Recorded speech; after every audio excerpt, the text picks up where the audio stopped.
Në gusht të vitit 1943, në një fshat malor të quajtur Mukje, 2 shqiptarë shtrënguan duart përpara dëshmitarëve. Njëri ishte komunist, tjetri nacionalist. Për 3 ditë të plota, Shqipëria besoi se lufta vëllazërore ishte shmangur. Por në një dhomë të errët në Beograd, një njeri lexoi dokumentin e kësaj marrëveshjeje dhe e përplasi atë mbi tryez me një forcë që dukej se do të coptonte letrën. Emri i tij ishte Svetozar Vukmanović Tempo, dhe ai sapo kishte marrë vendimin që do të shkatëronte shpresën më të madhe të Shqipërisë për bashkim kombëtar. Brenda 8 ditësh, marrëveshja që kishte kërkuar muaj negociatash u shndërrua në copë letre të pavlefshme, dhe vendi u zhyt në një luftë civile që do të linte plagë për breza të tërë. Por çfarë e detyroi Enver Hoxhën, liderin e komunistëve shqiptar, të tradhtonte aleatët e tij të rinj kaq shpejt? Çfarë kërcënimi ishte aq i fuqishëm sa e bëri atë të zgjedhë nënshtrimin ndaj një fuqie të huaj mbi bashkimin e popullit të tij? Dhe më e rëndësishmja, kush ishte vërtet ky njeri që erdhi nga Beogradi dhe që me një urdhër të vetëm ndryshoi rrjedhën e historisë shqiptare? Për të kuptuar pse Mukja dështoi, duhet të kthehemi pak më prapa në kohë, në ditët kur marrëveshja ende ishte një ëndër e largët. Ishte fundi i korrikut të vitit 1943 dhe Shqipëria ishte një vend i coptuar nga pushtimi italian, i shkatëruar nga lufta dhe i ndarë nga ideologjitë e papajtueshme. Nga njëra anë qëndronin komunistët e Frontit Nacional Çlirimtar, të organizuar rreth Partisë Komuniste të Shqipërisë, të udhëhequr nga një burr i ri dhe ambicios me emrin Enver Hoxha. Nga ana tjetër ishte balli kombëtar, një lëvizje nacionaliste që mblidhte intelektual, patriot dhe ata që besonin se Shqipëria duhet të ishte e pavarur, perëndimore dhe e lirë nga ndikimet e mëdha slave. Lideri i tyre ishte Midhat Frashëri, një figurë e respektuar, djali i Abdyl Frashërit, një nga themeluesit e lidhjes së Prizrenit. Midhat ishte një njeri i kulturuar, i arsimuar në perëndim, që fliste gjuhë të huaja dhe që kishte një vizion për një Shqipëri që do të përfshinte të gjithë shqiptarët, duke përfshirë ata në Kosovë dhe Çamëri. Për muaj të tërë, këto 2 palë ishin përballur me armë në duar, por tani, në fund të korrikut, diçka kishte ndryshuar. Pushtuesit italian po tërhiqeshin, gjermanët po vinin dhe koha po mbaronte. Nëse shqiptarët nuk bashkoheshin tani, ata rrezikoheshin të humbisnin çdo shans për të kontrolluar fatin e tyre. Në 26 korrik të vitit 1943, në fshatin Tapiz, u zhvillua një takim paraprak. Ishte një takim i fshehtë, i organizuar me kujdes, ku përfaqësues të 2 palëve u ulën përballë njëri tjetrit për herë të parë jo si armiq, por si bashkëbisedues. Atmosfera ishte e tensionuar, por kishte edhe diçka tjetër në ajër, shpresë. Komunistët dërguan Ymer Dishnicën dhe Mustafa Gjinishin, 2 intelektual që besonin thellësisht se bashkimi ishte i mundur. Dishnica ishte një njeri i butë, i arsimuar, që kishte studiuar në Francë dhe që fliste me një pasion të qetë për të ardhmen e vendit. Gjinishi ishte më i ri, më i zjarrt, por po aq i përkushtuar ndaj idesë së bashkimit. Nga ana tjetër, balli kombëtar dërgoi Hasan Dostin dhe disa figura të tjera që kishin autoritetin për të negociuar. Takimi zgjati orë të tëra. U diskutuan çështje të vështira, si do të organizohej lufta e përbashkët kundër pushtuesve, si do të ndahej pushteti pas luftës dhe më e rëndësishmja, çfarë do të ndodhte me territoret ku jetonin shqiptar por që ishin nën kontrollin e shteteve fqinje. Kjo ishte çështja më e ndjeshme, ajo që mund të shkatëronte çdo marrëveshje para se ajo të nënshkruhej. Por në Tapiz, mrekullisht, u arrit një mirëkuptim fillestar. Të dyja palët ranë dakord se duhej të takoheshin përsëri, këtë herë në një vend më të sigurt dhe më simbolik, për të finalizuar marrëveshjen. Vendi i zgjedhur ishte Mukja, një fshat i vogël malor në rajonin e Dibrës, i largët nga sytë e spionëve dhe i mbrojtur nga malet e larta që e rrethonin. Në të parë gusht të vitit 1943, delegacionet mbërritën në Mukje. Ishte një ditë e nxehtë vere dhe dielli i fortë i gushtit ndriçonte mbi çatitë e shtëpive të vogla të fshatit.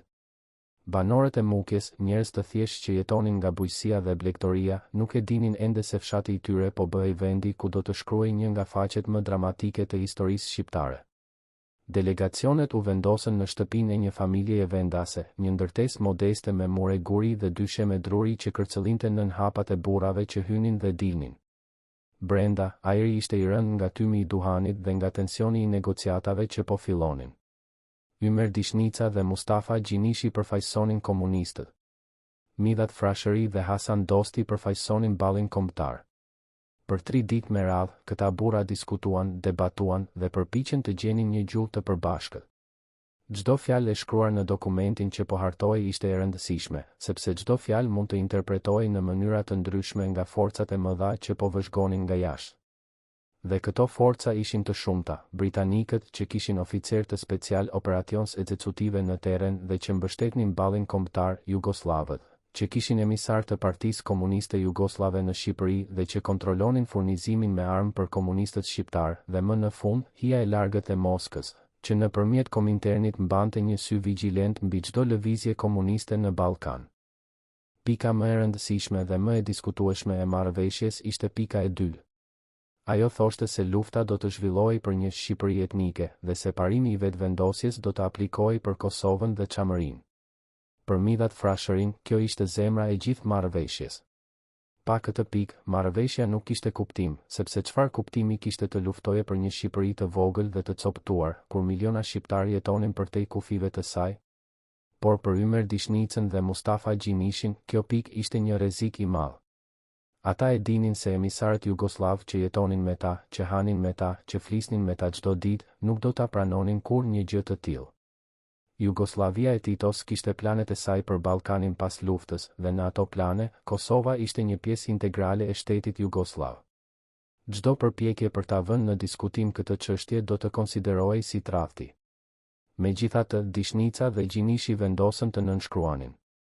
Ata besonin se bashkimi i shqiptarëve ishte më i rëndësishëm se çdo gjë tjetër dhe se çështja e Kosovës mund të zgjidhej më vonë me diplomaci dhe me mbështetjen e aleatëve perëndimor.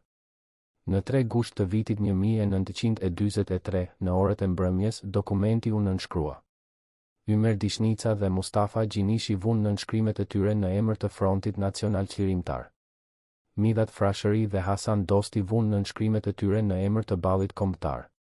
Për një moment të shkurtër në atë dhomë të vogël në Mukje, dukej se historia kishte marrë një kthes të re. Shqiptarët, për herë të parë që nga fillimi i luftës, ishin bashkuar. Lajmi i marrëveshjes së Mukjes u përhap shpejt. Në Tiranë, në Vlorë, në Shkodër, njerëzit e dëgjuan me një përzierje gëzimi dhe mosbesimi. A ishte e vërtetë? A kishin komunistët dhe ballistët vërtet rënë dakord të luftonin së bashku? Për 3 ditë, qytetet shqiptare përjetuan një gëzim të rrallë. Në rrugët e Tiranës, komunistë dhe ballistë u pan duke përqafuar njëri tjetrin. Në kafenet e Vlorës, burrat pinin raki dhe bënin toast për bashkimin e kombit. Në fshatrat e thellë të maleve, pleqt flisnin me lot në sy për faktin se djemtë e tyre nuk do të duhej të vrisnin njëri tjetrin më. Por ky gëzim ishte i shkurtër. Sepse në të njëjtën kohë që shqiptarët festonin, në një zyrë në Beograd, një njeri po lexonte dokumentin e Mukjes me një shprehje të ftohtë dhe të ashpër në fytyrë. Emri i tij ishte Svetozar Vukmanović Tempo, dhe ai ishte emisari personal i Josip Broz Titos për çështjet e Ballkanit. Tempo ishte një njeri i fortë, me një karizëm të frikshëm dhe një vullnet të hekur. Ai kishte luftuar në luftën civile spanjolle, kishte mbijetuar burgjet e mbretërisë jugoslave dhe tani ishte një nga figurat më të fuqishme të lëvizjes komuniste jugoslave. Detyra e tij ishte të siguronte që të gjitha lëvizjet komuniste në Ballkan, në Shqipëri, në Greqi, në Bullgari, të bindeshin ndaj Beogradit dhe të mos devijoheshin nga linja e Titos. Kur Tempo lexoi fjalët Shqipëri etnike dhe vetëvendosje për Kosovën, ai e kuptoi menjëherë se kjo ishte një kërcënim ekzistencial për planet jugoslave. Kosova, në vizionin e Titos, duhej të mbetej pjesë e Jugosllavisë. Çdo diskutim për bashkim me Shqipërinë ishte i papranueshëm. Dhe fakti që komunistët shqiptar kishin nënshkruar një dokument të tillë pa konsultuar Beogradin ishte një tradhti e hapur. Tempo nuk humbti kohë. Ai menjëherë thiri emisarët jugoslav që ndodheshin në Shqipëri, Miladin Popovićin dhe Dušan Mugošën. Këta 2 burra ishin shumë më shumë se thjesht këshilltar. Ata ishin hije qeverisit e vërtet të Partisë Komuniste të Shqipërisë. Miladin Popovići, veçanërisht, ishte një figurë qendrore. Ai kishte qenë një nga themeluesit e Partisë Komuniste të Shqipërisë në vitin 1940 dhe kishte një ndikim të jashtëzakonshëm mbi Enver Hoxhën. Hoxha, në atë kohë, nuk ishte ende diktatori absolut që do të bëhej më vonë.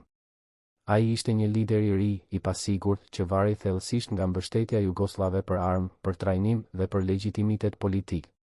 Pa jugoslavët, Hoxha nuk ishte asgjë. Dhe Miladin Popovici e dinte këtë shumë mirë. Kur Tempo i dërgoi urdhrin, Popovici dhe Mugosha vepruan menjëherë. Ata shkuan te Enver Hoxha dhe i treguan atij se çfarë kishte ndodhur. Marrëveshja e Mukjes, i thanë ata, ishte një gabim fatal. Ajo ishte një kapitullim para borgjezisë nacionaliste.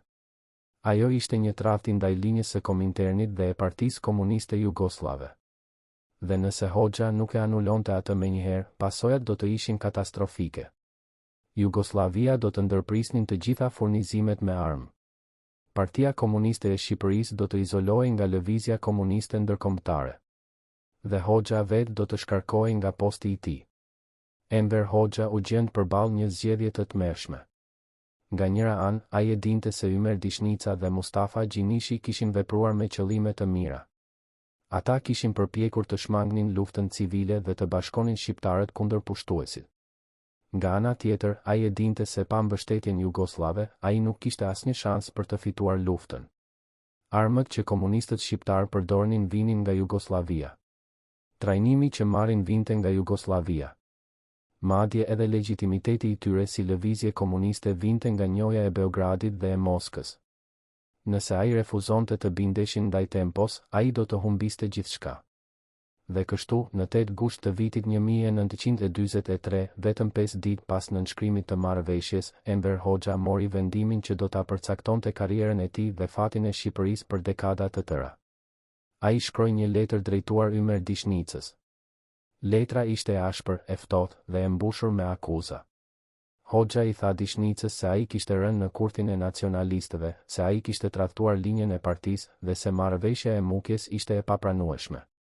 Çdo fjalë e asaj letre ishte diktuar nga Miladin Popovici. Çdo akuzë ishte formuluar nga Beogradi. Enver Hoxha, në atë moment, nuk po fliste me zërin e tij. Ai po fliste me zërin e Svetozar Vukmanović Tempos. Por pse Tempo ishte aq i ashpër? Çfarë e bënte atë të besonte se Mukja ishte një kërcënim aq i madh? Për ta kuptuar këtë, duhet të shohim situatën nga perspektiva e Beogradit. Josip Broz Tito kishte një vizion të qartë për Ballkanin pas luftës. Ai donte të krijonte një federatë të fuqishme jugoslave që do të përfshinte jo vetëm 6 republikat ekzistuese, por edhe ndikimin mbi vendet fqinje. Shqipëria, në këtë vizion, duhej të ishte një shtet satelit i Jugosllavisë, i varur ekonomikisht dhe politikisht nga Beogradi. Kosova, me popullatën e saj shqiptare, duhej të mbetej brenda Jugosllavisë për të balancuar fuqinë e serbëve dhe për të krijuar një republikë të re që do të ishte nën kontrollin e plotë të Titos. Nëse Shqipëria bashkohej me Kosovën, kjo do të krijonte një shtet shqiptar të fortë dhe të pavarur që nuk do të ishte më në ndikimin jugoslav. Kjo do të ishte një katastrofë për planet e Titos. Dhe për këtë arsye, Tempo e pa Mukjen jo si një marrëveshje paqeje, por si një komplot për të minuar ndikimin jugoslav në rajon. Ai e pa Midhat Frashërin jo si një patriot shqiptar, por si një agent të interesave britanike dhe perëndimore. Dhe ai e pa Ymer Dishnicën dhe Mustafa Gjinishin jo si komunistë të sinqertë, por si naiv që ishin manipuluar nga nacionalistët. Në 10 gusht të vitit 1943, Enver Hoxha thiri një mbledhje të byros politike të Partisë Komuniste të Shqipërisë. Në atë mbledhje, ai lexoi letrën që kishte shkruar për Dishnicën. Ai foli me një ashpërsi që i habitën të gjithë të pranishmit. Ai tha se Mukja ishte një gabim i pafalshëm, se ata që e kishin nënshkruar kishin tradhtuar partinë dhe se tani duhej të veprohej shpejt për të korrigjuar këtë gabim. Ymer Dishnica, që ishte i pranishëm në mbledhje, u përpoq të mbrojë. Ai tha se marrëveshja ishte e nevojshme për të shmangur luftën civile, se balli kombëtar kishte pranuar të luftonte kundër pushtuesve dhe se çështja e Kosovës mund të zgjidhej më vonë me diplomaci. Por zëri i tij u mbyt nga akuzat e Hoxhës dhe nga heshtja e ftohtë e të tjerëve. Miladin Popovici dhe Dušan Mugosha ishin të pranishëm në mbledhje dhe prania e tyre ishte e mjaftueshme për të bërë që askush të mos guxonte të mbështeste Dishnicën. Në fund, byroja politike votoi për të denoncuar marrëveshjen e Mukjes. Ymer Dishnica u largua nga posti i tij në udhëheqje. Mustafa Gjinishi, që nuk ishte i pranishëm në mbledhje, u la në një pozitë të vështirë. Ai e dinte se kishte bërë atë që ishte e drejtë, por tani po akuzohej për tradhti nga njerëzit që ai kishte besuar. Lajmi i denoncimit të Mukjes u përhap po aq shpejt sa lajmi i nënshkrimit të saj. Por këtë herë nuk kishte gëzim. Kishte vetëm hutim, zhgënjim dhe një ndjenjë të thellë tradhtie. Midhat frashëri, kur e mësoi se komunistët kishin hedhur poshtë marrëveshjen, ndjeu një hidhërim të thellë. Ai e kuptoi se shpresa për bashkim kishte vdekur dhe se tani Shqipëria do të zhytej në një luftë civile që do të ishte edhe më e egër se lufta kundër pushtuesve. Balli kombëtar filloi të përgatitej për luftë. Komunistët bën të njëjtën gjë. Dhe brenda javësh, shqiptarët po vrisnin njëri tjetrin në male dhe në fusha, ndërsa pushtuesit gjerman vëzhgonin dhe përfitonin nga kaosi. Por historia nuk mbaroi atje. Në shtator të vitit 1943 u zhvillua konferenca e dytë e Labinotit. Në atë konferencë, Partia Komuniste e Shqipërisë zyrtarisht gris marrëveshjen e Mukjes dhe shpalli luftë të hapur kundër ballit kombëtar. Ymer Dishnica u përjashtua nga byroja politike dhe u dërgua në një pozitë të parëndësishme. Mustafa Gjinishi, që kishte qenë një nga figurat më të dashura dhe më popullore të lëvizjes komuniste, filloi të izolohej. Ai e dinte se kishte bërë armiq të fuqishëm dhe se jeta e tij ishte në rrezik. Dhe në vitin 1944, në rrethana që mbeten misterioze deri sot, Mustafa Gjinishi u vra. Vrasja e tij u raportua si një aksident, por shumë besojnë se ai u eliminua me urdhër të Enver Hoxhës dhe të emisarëve jugoslav, sepse ai dinte shumë dhe sepse ai kishte guximin të fliste hapur kundër nënshtrimit të Shqipërisë ndaj Beogradit. Kush ishte vërtet Svetozar Vukmanović Tempo, burri që me një urdhër të vetëm shkatërroi shpresën më të madhe të Shqipërisë për bashkim? Ai lindi në vitin 1910 në një fshat të vogël në Bosnjë, në një familje serbe të varfër. Që i ri, ai u tërhiq nga ideologjia komuniste dhe u bë një aktivist i zjarr. Në vitet e 30, ai luftoi në luftën civile spanjolle në radhët e brigadave ndërkombëtare, ku fitoi përvojë ushtarake dhe një reputacion si një luftëtar i paepur.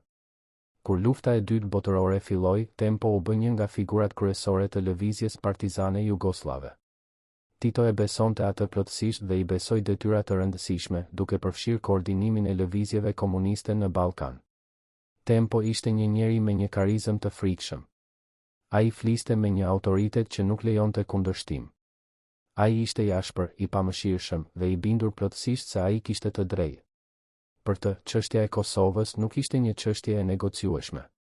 Kosova duhej të mbetej pjesë e Jugosllavisë dhe çdo përpjekje për ta vënë atë në diskutim ishte një tradhti ndaj lëvizjes komuniste. Kur ai erdhi në Shqipëri në gusht të vitit 1943, ai nuk erdhi si një këshilltar. Ai erdhi si një zot që jepte urdhra. Dhe Enver Hoxha, që në atë kohë ishte ende një lider i ri dhe i pasigurt, nuk kishte forcën për t'i rezistuar atij. Por a kishte Enver Hoxha vërtet zgjedhje? Kjo është një pyetje që historianët e kanë debatuar për dekada. Disa thonë se Hoxha ishte thjesht një kukull në duart e jugoslavëve, një njeri që nuk kishte asnjë pushtet real dhe që thjesht zbatonte urdhra nga Beogradi. Të tjerë thonë se Hoxha ishte një oportunist i zgjuar që e pa se nënshtrimi ndaj jugoslavëve ishte rruga më e sigurt për të mbajtur pushtetin, dhe se ai sakrifikoi me vetdije bashkimin kombëtar për të mbrojtur karrierën e tij personale. Të dyja këto versione kanë një element të vërtetë. Hoxha vërtet ishte i varur nga jugoslavët në vitin 1943. Pa armët e tyre, pa trajnimin e tyre, pa legjitimitetin e tyre, ai nuk kishte asnjë shans për të fituar luftën kundër ballit kombëtar dhe kundër pushtuesve. Por në të njëjtën kohë, Hoxha nuk ishte një kukull e thjeshtë. Ai kishte ambiciet e tij, planet e tij dhe një vullnet të hekurt për të mbajtur pushtetin me çdo kusht. Kur ai mori vendimin për të denoncuar Mukjen, ai e dinte saktësisht çfarë po bënte. Ai po zgjidhte nënshtrimin ndaj një fuqie të huaj mbi bashkimin e popullit të tij. Ai po zgjidhte karrierën e tij personale mbi interesin kombëtar. Dhe ai po zgjidhte të jetonte me pasojat e kësaj zgjedhjeje për pjesën tjetër të jetës së tij. Në vitet që pasuan, Enver Hoxha u përpoq të rishkruante historinë e Mukjes. Në librat e tij, në fjalët e tij publike, në propagandën e regjimit të tij, ai e paraqiti Mukjen si një komplot të ballit kombëtar për të sabotuar luftën dhe për të bashkëpunuar me pushtuesit. Ai e paraqiti veten si një lider të mençur që kishte parë nëpër komplotin dhe që kishte shpëtuar Shqipërinë nga një tradhti e tmerrshme. Por dokumentet që u hapën pas rënies së komunizmit tregojnë një histori krejtësisht të ndryshme. Ato tregojnë se balli kombëtar ishte i gatshëm për luftë të përbashkët, se Ymer Dishnica dhe Mustafa Gjinishi kishin vepruar me qëllime të mira dhe se Enver Hoxha u detyrua nga Svetozar Vukmanović Tempo të prishte marrëveshjen. Ato tregojnë se vendimi për të denoncuar mukjen nuk ishte një vendim i pavarur i Partisë Komuniste të Shqipërisë, por një urdhër i ardhur nga Beogradi. Dhe ato tregojnë se Hoxha, në vend që të mbronte interesat e popullit të tij, zgjodhi të mbronte interesat e një fuqie të huaj që e shite Shqipërinë si një shtet satelit. Por çfarë ndodhi me ata që nënshkruan marrëveshjen e mukjes? Ymer Dishnica jetoi deri në vitet e 60, por ai nuk u rehabilitua kurrë plotësisht. Ai u mbajt në pozicione të parëndësishme, larg qendrës së pushtetit, dhe ai nuk foli kurrë publikisht për atë që kishte ndodhur në mukje. Por në kujtimet e tij private që u botuan pas vdekjes së tij, ai shkroi me hidhërim për atë që ai e quajti tradhtia më e madhe e historisë shqiptare. Ai shkroi se ai kishte besuar se bashkimi ishte i mundur, se ai kishte besuar se komunistët dhe nacionalistët mund të punonin së bashku për të mirën e vendit, dhe se ai kishte gabuar. Mustafa Gjinishi nuk pati shansin të shkruante kujtimet e tij. Ai u vra në vitin 1944, në moshën vetëm 30 vjeç, në rrethana që mbeten të paqarta deri sot. Vrasja e tij u raportua si një aksident gjatë një operacioni ushtarak, por shumë prej atyre që e njihnin atë besojnë se ai u eliminua me urdhër, sepse ai dinte shumë dhe sepse ai kishte guximin të fliste hapur. Midhat Frashëri, lideri i ballit kombëtar, u detyrua të largohej nga Shqipëria në fund të luftës. Ai jetoi në mërgim në Itali dhe në Shtetet e Bashkuara, dhe ai vdiq në vitin 1964 pa e parë kurrë përsëri atë e tij. Në kujtimet e tij, ai shkroi se mukja kishte qenë shpresa e fundit për të shmangur luftën civile, dhe se dështimi i saj kishte qenë një tragjedi për Shqipërinë. Dhe çfarë ndodhi me Svetozar Vukmanović Tempon? Ai vazhdoi karrierën e tij në Jugosllavi dhe u bë një nga figurat më të fuqishme të regjimit të Titos. Ai mbajti pozicione të larta në parti dhe në qeveri, dhe ai jetoi një jetë të gjatë dhe të rehatshme. Ai vdiq në vitin 1998, në moshën 88 vjeç, pa u penduar kurrë për atë që kishte bërë në Shqipëri. Në kujtimet e tij, ai shkroi se ai kishte vepruar në interesin e lëvizjes komuniste ndërkombëtare, dhe se ai kishte shpëtuar Shqipërinë nga një komplot i nacionalistëve dhe i imperialistëve perëndimor. Ai nuk përmendi kurrë faktin se urdhri i tij kishte shkaktuar një luftë civile që kishte vrarë mijëra shqiptar, dhe se ai kishte shkatëruar shpresën më të madhe të Shqipërisë për bashkim kombëtar. Por historia nuk harron. Dhe sot, më shumë se 70 vjet pas ngjarjeve të mukjes, ne mund të shohim qartë se çfarë ndodhi vërtet. Ne mund të shohim se si një njeri që erdhi nga jashtë, një njeri që nuk kishte asnjë lidhje me Shqipërinë dhe që nuk kujdesej për fatin e shqiptarëve, mundi të ndryshonte rrjedhën e historisë me një urdhër të vetëm. Ne mund të shohim se si Enver Hoxha, një lider i ri dhe ambicioz, zgjodhi nënshtrimin ndaj një fuqie të huaj mbi bashkimin e popullit të tij. Dhe ne mund të shohim se si kjo zgjedhje pati pasoja që vazhdojnë të ndihen deri sot. A mund të ishte historia ndryshe? A mund të kishte Enver Hoxha rezistuar ndaj presionit të Tempos dhe të kishte mbajtur marrëveshjen e mukjes? Kjo është një pyetje që nuk do të marrim kurrë përgjigje të plotë. Por një gjë është e qartë, në atë moment kritik të gushtit të vitit 1943, Hoxha kishte një zgjedhje. Ai mund të kishte zgjedhur të mbrojë interesat e popullit të tij, edhe nëse kjo do të kishte kushtuar karrierën e tij personale. Ai mund të kishte zgjedhur të qëndronte me Ymer Dishnicën dhe Mustafa Gjinishin, edhe nëse kjo do të kishte thënë humbjen e mbështetjes jugoslave. Por ai nuk e bëri këtë. Ai zgjodhi pushtetin mbi parimet. Ai zgjodhi nënshtrimin mbi pavarësinë.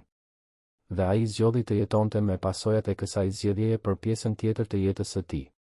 Dhe kështu, marrëveshja e mukjes, që kishte qenë shpresa më e madhe e Shqipërisë për bashkim kombëtar, u shndërrua në një simbol i tradhtisë dhe i mundësive të humbura. Fshati i vogël malor ku ishte nënshkruar marrëveshja u harrua nga historia zyrtare. Emri i tij u bë tabu gjatë gjithë regjimit komunist.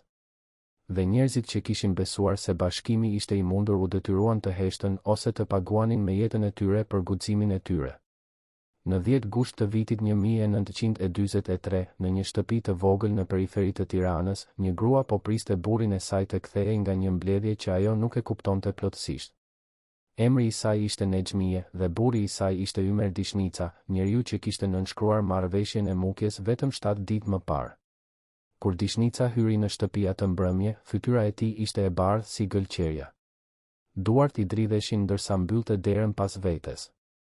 Nexhmie e pyeti se çfarë kishte ndodhur, por ai nuk mund të fliste. Ai u ul në një karrige të vjetër pranë dritares dhe mbajti kokën me duar.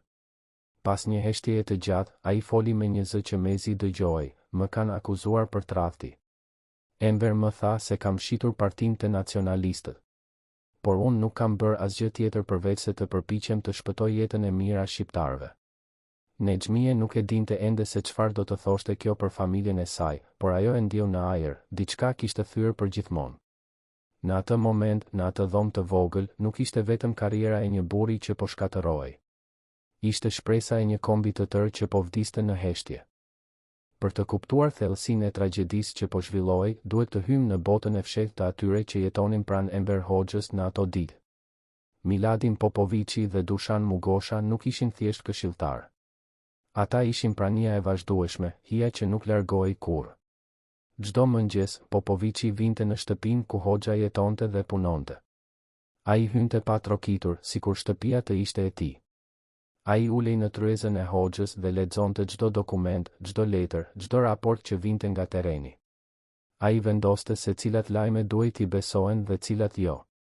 Ai vendoste se kush duhet të promovohej dhe kush duhet të largohej. Dhe Hoxha, që në atë kohë ishte ende një njeri I ri në të 30-tat e tij, nuk guxonte të kundërshtonte. Ai e dinte se pa Popoviçin, pa armët që vinin nga Jugoslavia, pa trajnimin që jepnin jugoslavët, ai nuk kishte asnjë shans për të mbajtur pushtetin. Dhe kështu, ai mësoi të jetonte me këtë varësi të turpshme, me këtë ndjenjë të vazhdueshme se ai nuk ishte vërtet zot I fatit të tij. Ekziston një dëshmi e rrallë, e dhënë shumë vite më vonë nga një ish antar I byros politike që kishte ikur në perëndim. Ai tregoi se në natën pas mbledhjes ku u denoncua Mukja, Enver Hoxha nuk fjet fare. Ai ecte përpara e mbrapa në dhomën e tij, duke pirë raki dhe duke folur vetëm. Në një moment, ai thiri një nga rojet e tij dhe I tha: "Ti mendon se unë jam lider? Unë nuk jam asgjë. Unë jam një kukull në duart e slavëve. Ata më thonë të kërcej dhe unë kërcej. Ata më thonë të flas dhe unë flas. Por një ditë do të vjen koha ime." Roja, I friksuar nga kjo shpërthim, nuk I tha kurrë askujt këtë histori derisa u largua nga Shqipëria dekada më vonë. Por nëse kjo histori është e vërtetë, ajo na tregon diçka të rëndësishme. Enver Hoxha e dinte saktësisht se çfarë po bënte. Ai nuk ishte një kukull e pavetëdijshme. Ai ishte një njeri që kishte zgjedhur me vetdije të sakrifikonte interesin kombëtar për të mbrojtur pushtetin e tij personal. Dhe ai jetoi me këtë zgjedhje për pjesën tjetër të jetës së tij, duke u përpjekur të bindë veten dhe të tjerët se ai kishte vepruar drejt. Ndërkohë, në anën tjetër të vijës së frontit, Midhat Frashëri po përjetonte një zhgënjim të thellë. Kur ai mori lajmin se komunistët kishin hedhur poshtë marrëveshjen e Mukjes, ai fillimisht nuk e besoi. Ai mendoi se ishte një keqkuptim, një gabim komunikimi. Ai dërgoi një letër drejtuar Enver Hoxhës duke I kërkuar sqarime. Letra ishte e shkruar me një gjuhë të butë, pothuajse të përulur. Frashëri I shkroi Hoxhës se ai e kuptonte që mund të kishte pasur keqkuptime, se ai ishte I gatshëm të rinegocionte çdo pikë të marrëveshjes, dhe se ai besonte thellësisht se bashkimi ishte I mundur. Por letra e Frashërit nuk mori kurrë përgjigje. Ajo u ndërceptua nga Miladin Popoviçi, që e lexoi atë dhe pastaj e hodhi në zjarr. Ai nuk donte që Hoxha të kishte asnjë dyshim, asnjë pendim. Ai donte që Hoxha të ishte plotësisht I izoluar nga çdo zë që mund ta bënte atë të mendonte ndryshe. Dhe kështu, Frashëri u la të besonte se Hoxha nuk kishte asnjë interes për dialog, se komunistët kishin vendosur të luftonin deri në fund dhe se shpresa për bashkim kishte vdekur përgjithmonë. Ai u kthye te njerëzit e tij dhe u tha: "Ne bëm gjithçka që ishte e mundur. Ne u përpoqëm të shmangjim vëllavrasjen. Por ata zgjodhen luftën. Dhe tani, ne duhet të jemi gati të mbrohemi." Por çfarë po ndodhte me Mustafa Gjinishin, tjetrin nënshkrues të marrëveshjes së Mukjes? Gjinishi ishte një njeri I ri, plot energji dhe idealizëm. Ai kishte besuar me gjithë zemër se bashkimi ishte I mundur, dhe ai kishte vënë nënshkrimin e tij në atë dokument me një ndjenjë krenarie dhe shprese. Por tani, ai po shihte se si gjithçka po shkatërrohej. Ai po shihte se si ymer dishnica po poshtërohej dhe izolohej. Ai po shihte se si Enver Hoxha po ndryshonte, po bëhej më i ftohtë, më i largët, më i pamëshirshëm. Dhe ai filloi të kuptonte se jeta e tij ishte në rrezik. Në shtator të vitit 1943, Gjinishi u thirr në një mbledhje të byros politike. Ai shkoi me një ndjenjë të keqe në stomak, duke ditur se diçka e keqe po vinte.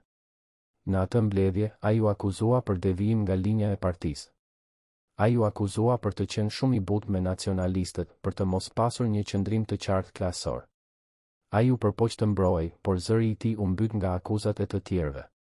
Në fund, ai u largua nga mbledhja duke ditur se ai kishte humbur besimin e udhëheqjes. Dhe ai e dinte se në një parti komuniste, të humbasësh besimin e udhëheqjes do të thoshte të humbasësh gjithçka. Në muajt që pasuan, Gjinishi u dërgua në misione të rrezikshme në vijën e parë të frontit. Ai luftoi me guxim, duke u përpjekur të provonte se ai ishte ende një komunist besnik. Por ata që e njihnin atë e shihnin se diçka kishte thyer brenda tij. Ai nuk fliste më me të njëjtin entuziazëm për të ardhmen. Ai nuk besonte më se fitoria do të sillte një Shqipëri më të mirë. Ai kishte parë se si pushteti funksiononte, se si vendimet merreshin jo në bazë të interesit kombëtar, por në bazë të urdhrave që vinin nga jashtë. Dhe ai kishte kuptuar se ai kishte qenë naiv të besonte se gjërat mund të ishin ndryshe. Në shkurt të vitit 1944, Mustafa Gjinishi u vra gjatë një operacioni ushtarak në jug të Shqipërisë. Raporti zyrtar tha se ai kishte rënë në luftë kundër forcave gjermane. Por ata që ishin me të atë ditë treguan një histori të ndryshme. Ata thanë se Gjinishi kishte marrë një plumb nga pas dhe se nuk kishte asnjë forcë gjermane në afërsi. Ata thanë se kishte pasur një njeri që kishte qelluar nga distanca dhe se ai njeri kishte ikur menjëherë pas shtënës. Ata thanë se kjo kishte qenë një ekzekutim, jo një vdekje në luftë. Por askush nuk guxoi të fliste hapur për këtë. Askush nuk guxoi të pyeste se kush kishte dhënë urdhrin. Sepse të gjithë e dinin se në atë kohë, të pyesje shumë do të thoshte të rrezikoje jetën tënde. Vdekja e Mustafa Gjinishit ishte një mesazh i qartë për të gjithë ata që mund të mendonin të kundërshtonin linjën e partisë. Ishte një mesazh se tradhtia ndaj urdhrave që vinin nga Beogradi do të paguhet me jetë. Dhe ishte një mesazh se Enver Hoxha, pavarësisht dyshimeve të tij private, ishte i gatshëm të shkonte deri në fund për të mbrojtur pushtetin e tij. Por çfarë ndjente Hoxha kur mori lajmin e vdekjes së Gjinishit? A ndjeu ai pendim? A ndjeu ai faj? Ose a ndjeu ai lehtësim se një dëshmitar i mundshëm i dobësisë së tij kishte heshtur përgjithmonë?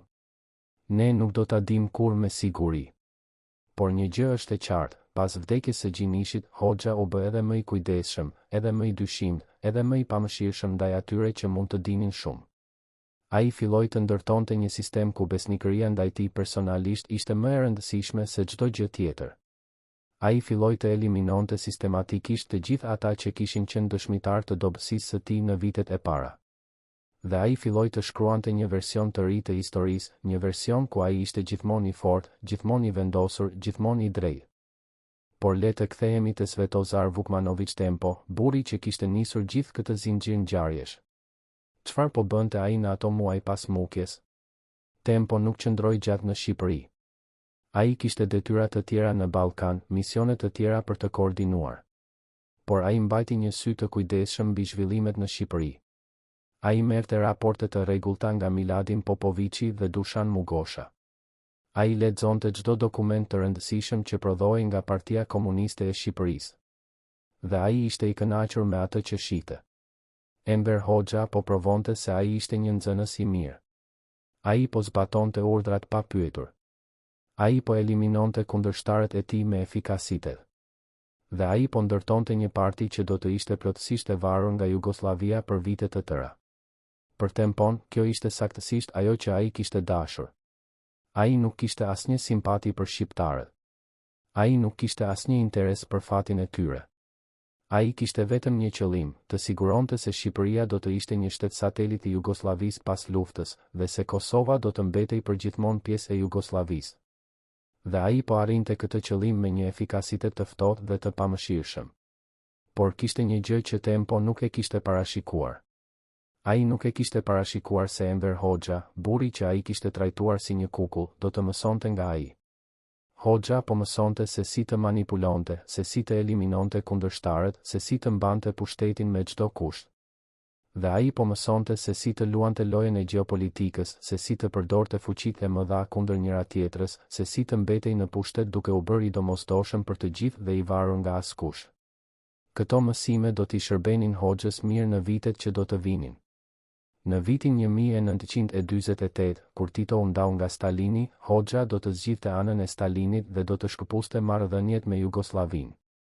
Ai do të eliminonte të gjithë ata që kishin qenë shumë të afërt me Jugoslavët, duke përfshirë Miladin Popovicin dhe Dušan Mugoshën, që do të detyroheshin të largoheshin nga Shqipëria. Dhe ai do të fillonte të ndërtonte një kult personal që do ta bënte atë diktatorin më të izoluar dhe më paranojak në Evropë. Por gjithë kjo ishte ende në të ardhmen.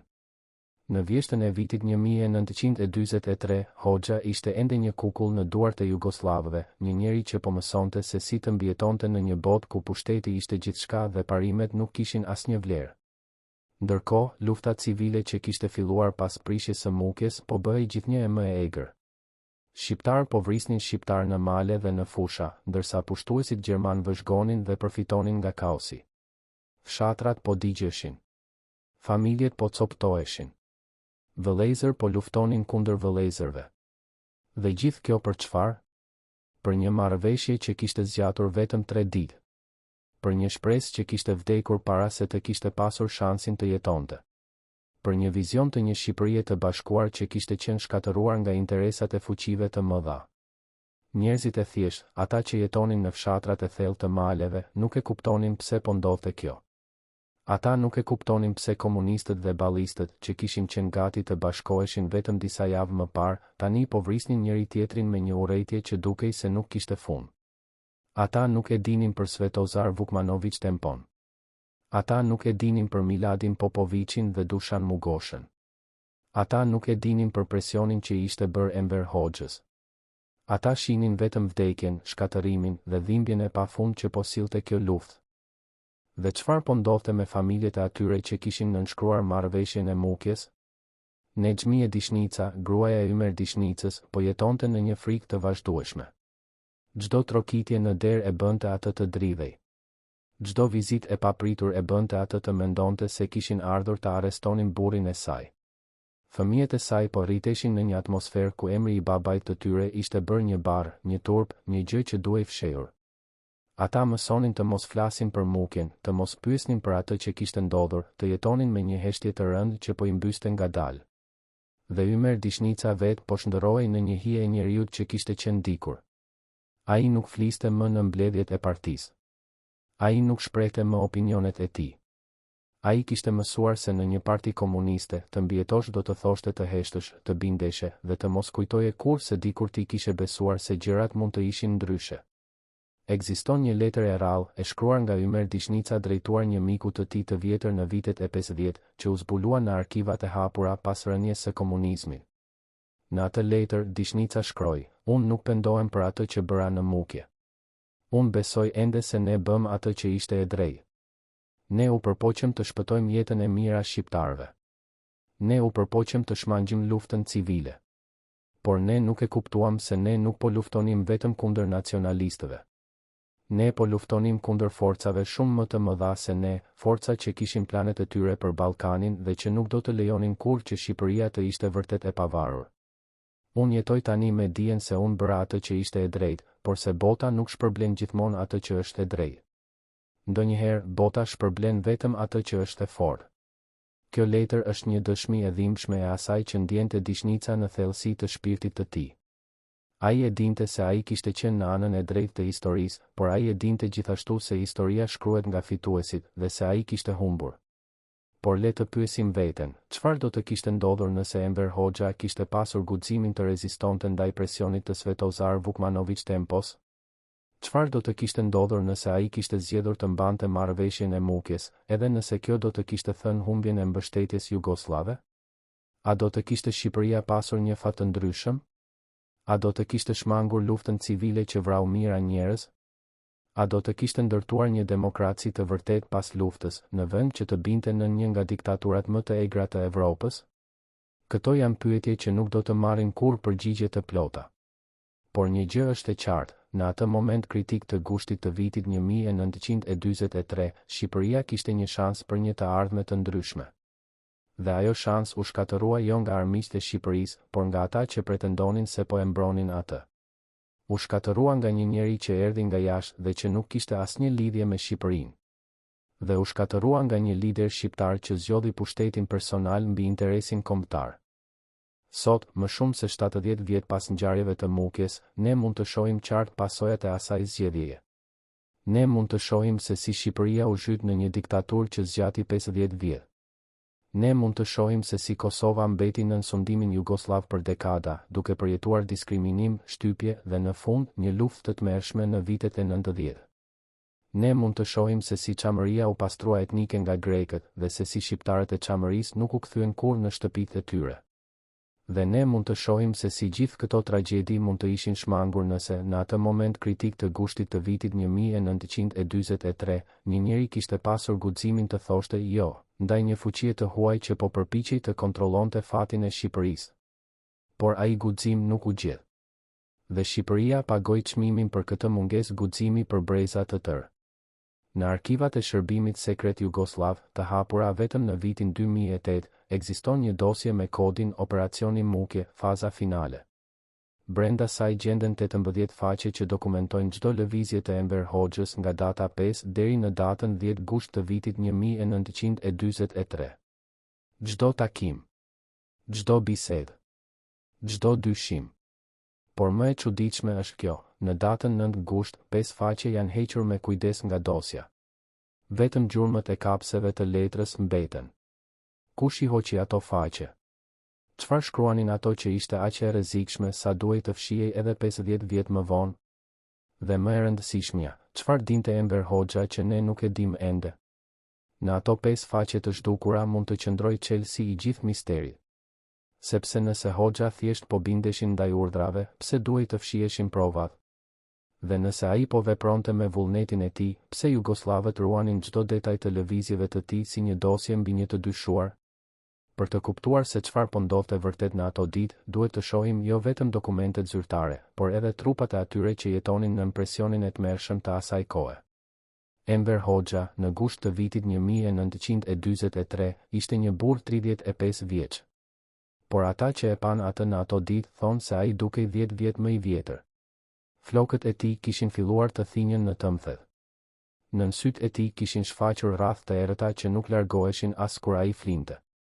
Duart I dridheshin lehtë kur ai nënshkruante dokumente, një dridhje që ai përpiqej ta fshehte duke I mbajtur duart nën tryez. Ai kishte filluar të pinte më shumë se zakonisht, raki të fortë që e bënte të flinte për disa orë, por që e zgjonte me një dhimbje koke që e bënte të urrente dritën e diellit. Kjo nuk ishte thjesht lodhje nga lufta. Kjo ishte diçka më e thellë. Kjo ishte shkatërimi I ngadalt I një njeriu që po jetonte me një sekret që po e hante nga brenda. Çdo herë që ai shihte Miladin Popovićin, ai ndjente një përzierje urrejtjeje dhe frike. Çdo herë që ai merrte një urdhër nga Beogradi, ai ndjente se një copë e shpirtit të tij po vdiste. Por ai nuk mund të ndalonte. Sepse ai e dinte se nëse ndalonte, nëse refuzonte, ai do të zëvendësohej brenda një dite. Dhe kush do të vinte pas tij? Dikush edhe më I dobët, edhe më I gatshëm të bindeshin. Dhe kështu, ai vazhdoi të ecte përpara, hap pas hapi, në një rrugë që e dinte se po e çonte drejt një vendi nga I cili nuk do të kishte kthim. Por le të shohim një moment specifik që rrallë përmendet në histori. Në datën 8 gusht të vitit 1943, në orën 8 pasdite, Miladin Popovići thiri Enver Hoxhën në një takim privat. Takimi u zhvillua në një shtëpi të vogël në periferi të Tiranës, një shtëpi që jugoslavët e përdornin si bazë operative. Kur Hoxha hyri, ai gjeti Popovićin duke pirë kafe të fortë dhe duke lexuar një dokument. Popovići nuk u ngrit. Ai nuk e përshëndeti. Ai thjesht I bëri shenjë Hoxhës të ulej. Pastaj, pa e shikuar në sy, ai tha, shoku tem po është shumë I zhgënjur. Ai mendon se ti nuk e ke kuptuar ende seriozitetin e situatës. Marrëveshja e Mukjes nuk është thjesht një gabim politik. Është një tradhti ndaj lëvizjes komuniste ndërkombëtare. Dhe tradhtarët paguajnë me jetën e tyre. Hoxha ndjeu se zemra I ndaloi për një moment. Ai e kuptoi se kjo nuk ishte më një kërcënim për karrierën e tij. Kjo ishte një kërcënim për jetën e tij. Ai u përpoq të flas, por zëri i tij doli i thyer, por unë nuk e dija. Dishnica dhe Gjinishi vepruan pa më konsultuar. Popoviqi e ndërpreu me një lëvizje të dorës, kjo nuk ka rëndësi. Ti je përgjegjës për gjithçka që ndodh në partinë tënde. Dhe tani, ti do të korrigjosh këtë gabim. Jo nesër. Jo pas një jave. Tani. Ai shtyll një letër përpara Hoxhës. Kjo është deklarata që ti do t'ua lexosh antarëve të byros politike nesër. Çdo fjalë është shkruar nga shoku Tempo. Ti nuk do të ndryshosh asnjë presje. A e kuptove? Hoxha mori letrën me duar që i dridheshin. Ai e lexoi shpejt. Çdo fjalë ishte një thik. Çdo fjali ishte një akuzë. Kjo nuk ishte një deklaratë politike. Kjo ishte një ekzekutim publik i Ymer Dishnicës dhe Mustafa Gjinishit. Dhe ai, Enver Hoxha, do të ishte ekzekutori. Atë natë, Hoxha nuk shkoi në shtëpi. Ai ecte nëpër rrugët e errëta të Tiranës, duke u përpjekur të mendonte, duke u përpjekur të gjente një rrugdalje. Por nuk kishte rrugdalje. Ai ishte i rrethuar. Nga çdo anë, kishte mure të padukshme që po e shtypin ngadalë. Në një moment, ai u ndal pranë një ure të vogël mbi lumin lana. Ai shikoi ujin e errët që rrëshiste poshtë. Për një moment, ai mendoi se sa e lehtë do të ishte të hidhej. Sa e lehtë do të ishte të mbaronte gjithçka këtu, tani, para se të ishte shumë vonë. Por pastaj ai kujtoi diçka që i kishte thënë baba i tij kur ai ishte fëmijë, burrat e vërtet nuk ikin nga përgjegjësitë e tyre. Ata i përballojnë ato, edhe kur ato i shkatërrojnë. Dhe kështu, ai u kthye. Ai shkoi në shtëpi. Ai hapi derën e dhomës së tij. Dhe ai filloi të përgatitej për atë që duhej të bënte nesër. Por diçka kishte ndryshuar brenda tij atë natë.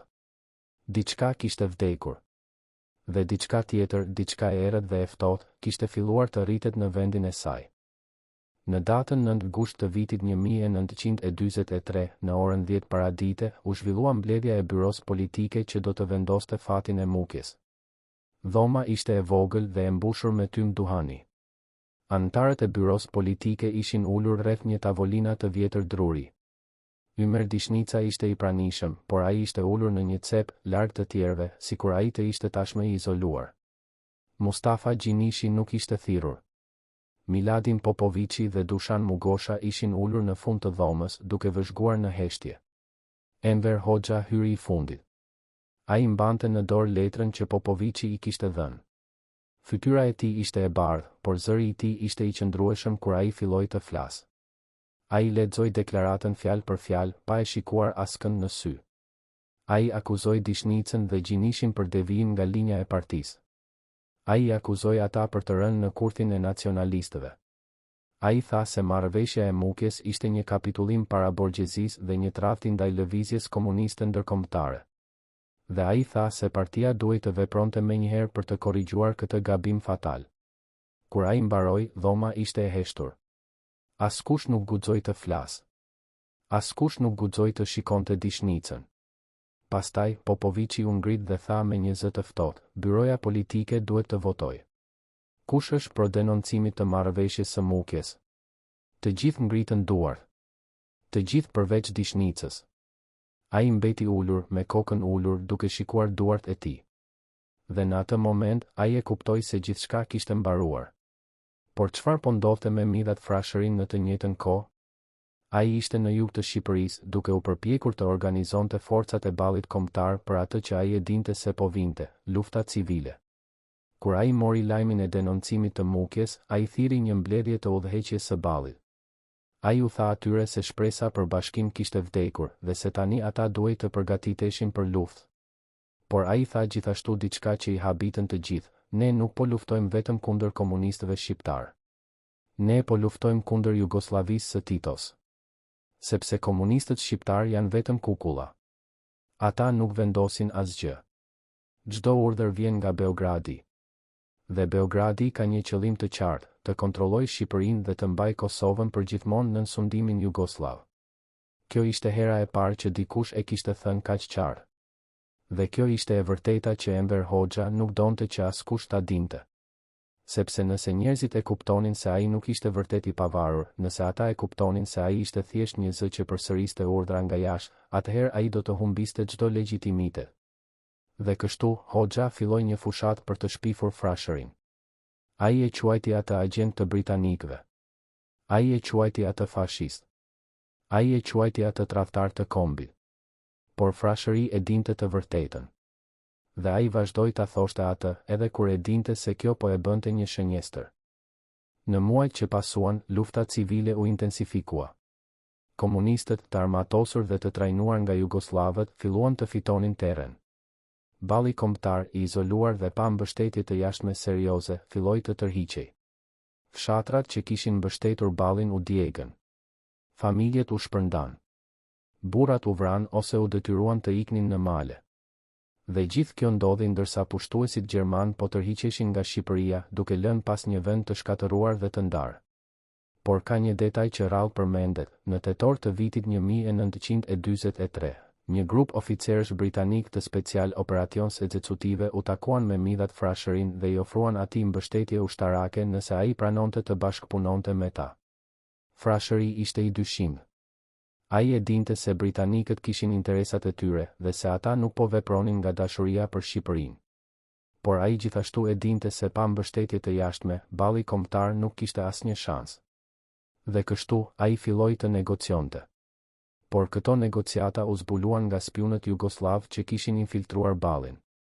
Dhe kur Enver Hoxha mori lajmin, ai e pa këtë si një mundësi të ardhë.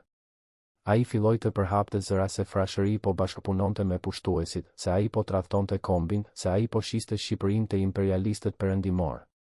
Këto zëra nuk ishin të vërteta, por ato ishin efektive. Ato e izoluan Frashërin edhe më shumë. Dhe ato e bën më të lehtë për Hoxhën të justifikonte luftën e pamëshirshme që ai po zhvillonte kundër ballit. Por le të kthehemi te pyetja që na ka ndjekur gjatë gjithë kësaj historie: kush përfitoi vërtet nga dështimi I Mukjes? Kush ishte fituesi I vërtet I kësaj tragjedie? Përgjigjja është e thjeshtë dhe e tmerrshme: Josip Broz Tito dhe Jugoslavia e tij. Në vitet që pasuan luftën e dytë botërore, Jugoslavia u bë fuqia dominuese në Ballkan. Shqipëria u bë një shtet satelit jugoslav, plotësisht I varur nga Beogradi për armë, për ushqim, për çdo gjë. Kosova mbeti pjesë e Jugosllavisë dhe shqiptarët e Kosovës u detyruan të jetonin në një regjim që I diskrimimonte dhe I shtypte sistematikisht. Çamëria u pastrua etnike nga grekët dhe shqiptarët e Çamërisë nuk u kthyen kurrë në shtëpitë e tyre. Dhe Enver Hoxha, burri që kishte tradhtuar shpresën më të madhe të Shqipërisë për bashkim, mbeti në pushtet për 40 vjet, duke ndërtuar një nga diktaturat më të egra të Evropës. Por çfarë fitoi Hoxha personalisht? Ai fitoi pushtetin.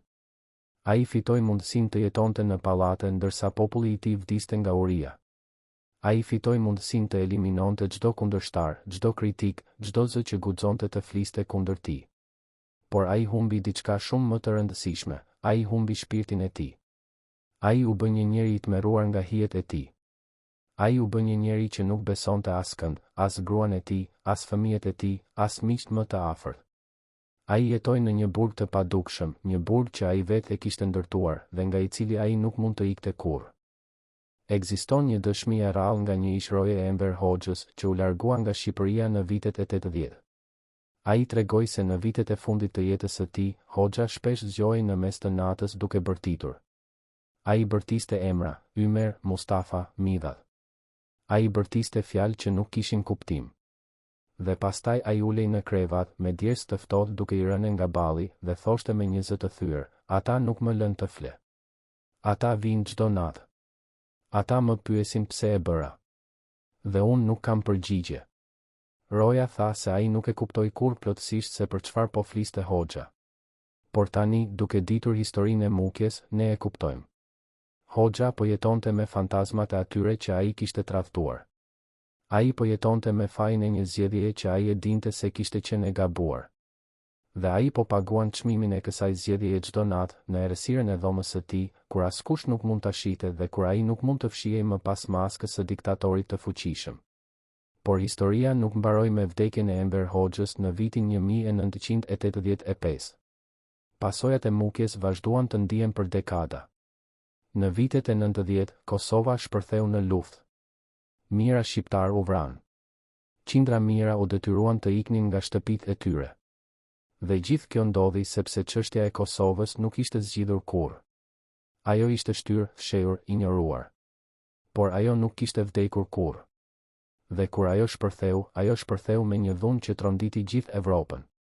A mund të ishte shmangur kjo?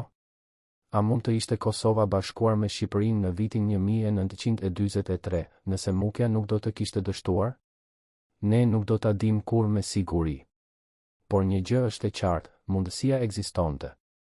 Dhe ajo mundësi u shkatërrua nga një njeri që erdhi nga Beogradi dhe që nuk kishte asnjë lidhje me Shqipërinë, dhe nga një lider shqiptar që zgjodhi pushtetin personal mbi interesin kombëtar.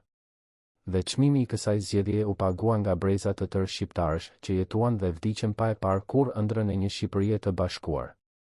Në 10 nëntor të vitit 1944, në një fshat të vogël pranë Beratit, një grua e vjetër po gërmonte tokën me duar të zhveshura. Ajo po kërkonte diçka që e dinte se nuk do ta gjente kurrë, trupin e djalit të saj. Mustafa Gjinishi ishte raportuar si i vdekur në luftë 6 muaj më parë, por trupi i tij nuk ishte kthyer kurrë. Asnjë varë. Asnjë shenjë. Vetëm heshtje. Fqinjet e saj i thanë se ajo po humbte kohën, se djali i saj ishte hero dhe se ajo duhej të ishte krenare. Por ajo nuk donte krenari. Ajo donte të dinte të vërtetën. Ajo dinte se diçka nuk ishte në rregull me historinë zyrtare. Ajo kishte dëgjuar përshpëritje në fshat, zëra të ulët që flisnin për një plumb nga pas, për një ekzekutim të fshehtë. Por askush nuk guxonte ta thoshte hapur. Sepse në atë kohë, të pyesje shumë do të thoshte të rrezikoje jetën tënde dhe të familjes sate. Dhe kështu, ajo vazhdon të gërmonte ditë pas dite, duke ditur se e vërteta ishte varrosur diku në atë tokë, por duke ditur gjithashtu se ajo nuk do ta gjente kurrë. Në të njëjtën kohë, në një zyrë në Beograd, Svetozar Vukmanović Tempo po lexonte një raport nga Shqipëria. Raporti ishte i shkruar nga Miladin Popoviçi dhe përshkruante situatën pas denoncimit të Mukjes. Komunistët po fitonin terren. Balli kombëtar po tërhiqej. Gjithçka po shkonte sipas planit. Tempo buzëqeshi ndërsa lexonte. Ai nuk ndjeu asnjë pendim për atë që kishte bërë. Për të, kjo ishte thjesht një operacion i suksesshëm gjeopolitik. Ai kishte shpëtuar Kosovën për Jugosllavinë.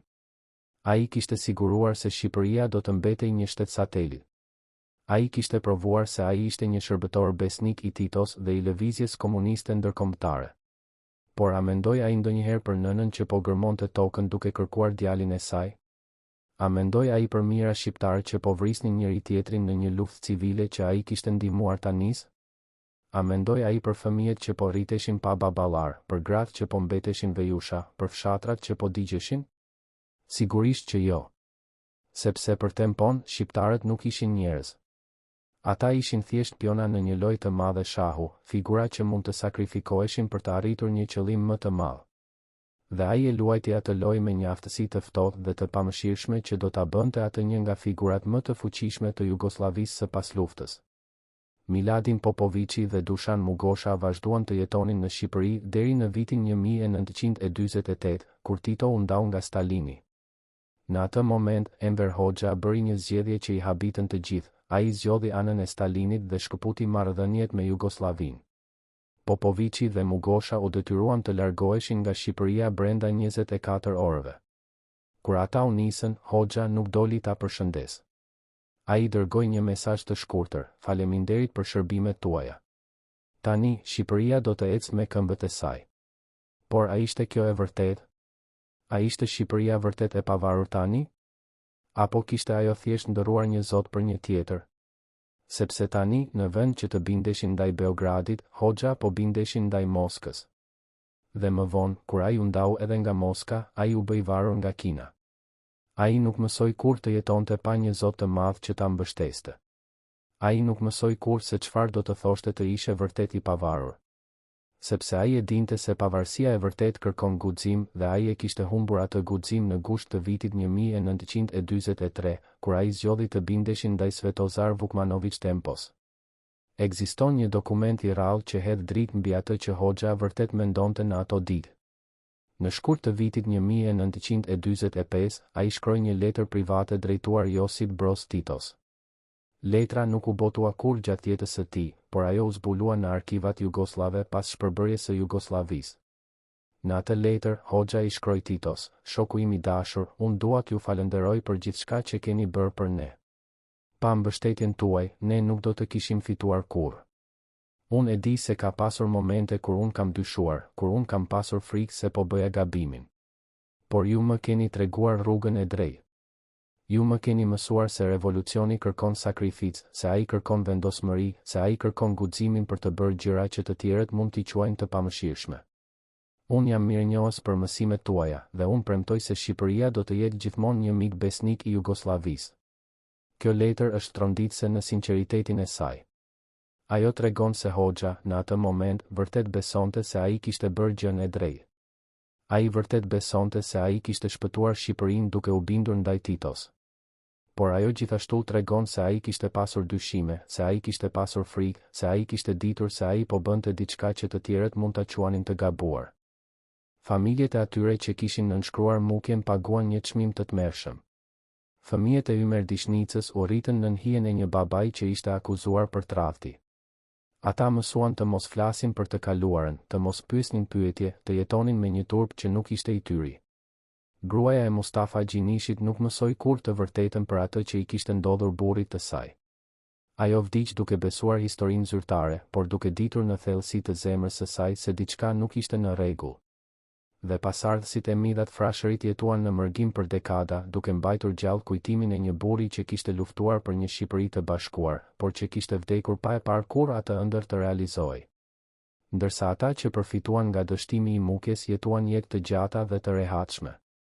Svetozar Vukmanović Tempo vdiq si një hero në Jugosllavi. Enver Hoxha sundoi Shqipërinë për 40 vjet dhe vdiq në shtrat, i rrethuar nga familja. Miladin Popovići u kthye në Jugosllavi dhe jetoi në pension deri në pleqëri. Asnjë prej tyre nuk u përball kurrë me drejtësinë për atë që kishin bërë. Asnjë prej tyre nuk u pyet kurrë për mira jetët që kishin shkatëruar. Asnjë prej tyre nuk pagoi kurrë asnjë çmim për tradhtinë që kishin kryer. Vendi vet mbajti plagët për breza. Shqipëria u bë një nga vendet më të varfra dhe më të izoluara të Evropës. Kosova përjetoi diskriminim sistematik dhe në fund një luftë që la plagë që ndihen ende sot. Çamëria u bë një kujtim i dhimbshëm, një tokë e humbur që shqiptarët nuk mund ta kthejnë kurrë. Dhe gjithë kjo sepse në një moment kritik të historisë, një lider zgjodhi pushtetin personal mbi interesin kombëtar dhe një fuqi e huaj vendosi se çfarë do të ndodhte me një vend që nuk ishte i saj. Sot, më shumë se 80 vjet pas ngjarjeve të mukjes, ne mund të shohim qartë pasojat e asaj që ndodhi. Shqipëria jetoi në një diktaturë komuniste për 50 vjet. Enver Hoxha ndërtoi një regjim që izoloi vendin nga bota, që vrau dhe burgosi dhjetëra mijëra njerëz, që shkatërroi ekonominë dhe që la plagë që ndihen ende sot. Kosova mbeti nën sundimin jugoslav deri në vitet e 90, kur ajo shpërtheu në një luftë të tmerrshme që vrau mijëra njerëz dhe që detyroi qindra mijëra të iknin nga shtëpitë e tyre. Çamëria u pastrua etnike nga grekët dhe shqiptarët e Çamërisë nuk u kthyen kurrë në shtëpitë e tyre. Të gjitha këto tragjedi mund të gjurmojnë rënjët e tyre të ajo ditë e gushtit të vitit 1943, kur një njeri që erdhi nga Beogradi shkatërroi shpresën më të madhe të Shqipërisë për bashkim. Por pyetja që mbetet është kjo: kush e dinte vërtet gjithë të vërtetën? Kush ishin ata që mbajnë sekretet që ne nuk i dim ende? 5 faqet e zhdukura nga dosja Operacioni Mukje, faza finale në arkivat jugoslave mbeten një mister. Çfarë shkruanin ato? Çfarë dëshmie përmbajnë ato që ishte aq e rrezikshme sa duhej të fshihej edhe 50 vjet më vonë? A ekzistojnë dokumente të tjera, të fshehura në arkiva që nuk janë hapur ende, që mund të na tregojnë gjithë historinë? Dhe më e rëndësishmja, a kemi ne mësuar nga kjo histori? A jemi ne ende të gatshëm të sakrifikojmë interesin kombëtar për interesat e fuqive të huaja? A jemi ne ende të gatshëm të zgjedhim pushtetin personal mbi bashkimin e popullit ton? Apo kemi ne guximin, këtë herë, të themi jo? Sepse historia nuk përsëritet vetë. Ne jemi ata që e përsërisim atë, kur nuk kemi guximin të mësojmë nga ajo. Mukja mbetet një simbol i mundësive të humbura, një kujtim i asaj që mund të kishte qenë por që nuk ishte kurrë. Dhe derisa ne të kuptojmë plotësisht se çfarë ndodhi vërtet në ato ditë të gushtit të vitit 1943, derisa ne të zbulojmë të gjitha sekretet që mbeten të fshehura, Ne nuk do të mund të mbyllim këtë kapitull të historisë sonë. Sepse e vërteta, sado e dhimbshme të jetë, është gjithmonë më e mirë se gënjeshtra. Dhe vetëm duke përballuar të vërtetën, ne mund të shpresojmë të ndërtojmë një të ardhme ku gabimet e së kaluarës nuk do të përsëriten kurrë më. Por kush do të na tregojë të vërtetën e plotë? Kush do të hap arkivat që mbeten të mbyllura? Kush do të ketë guximin të flasë për atë që të gjithë e dinë, por që askush nuk guxon ta thotë? Këto janë pyetjet që mbeten pa përgjigje. Dhe derisa ato të marrin përgjigje, historia e Mukjes do të mbetet një plagë e hapur në shpirtin e kombit shqiptar.